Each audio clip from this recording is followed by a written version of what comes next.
সুবর্ণচরে উপকূলীয় সমাজ উন্নয়ন সংঘের ঈদ সামগ্রী বিতরণ। নোয়াখালীর সুবর্ণচরে উপকূলীয় সমাজ উন্নয়ন সংঘ কর্তৃক গরিব ও অসহায় দুস্থদের মাঝে ঈদ সামগ্রী বিতরণ করা হয়েছে।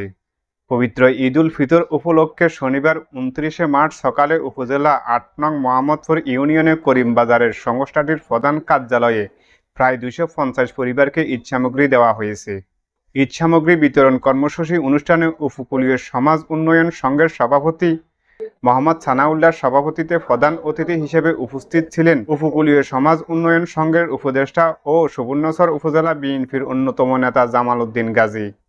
এছাড়া অন্যান্যের মাঝে আরও উপস্থিত ছিলেন সংগঠনটির কার্যকরী পরিষদ উপদেষ্টা অলি উদ্দিন, সংগঠনের সদস্য ও সুবর্ণচর উপজেলা কৃষক দলের সভাপতি মোহাম্মদ শাহাদাত হোসেন, চরকালাক ইউনিয়ন পরিষদের chairman advocate Abul Bashar deputy, সংগঠনের সাধারণ সম্পাদক মোহাম্মদ নুরুল আমিন, যুগ্ম সাধারণ সম্পাদক সাইফুল ইসলাম, কার্যকরী সদস্য মোহাম্মদ নুরুল হুদা, বিশিষ্ট সমাজসেবক কামাল হোসেন প্রমুখ।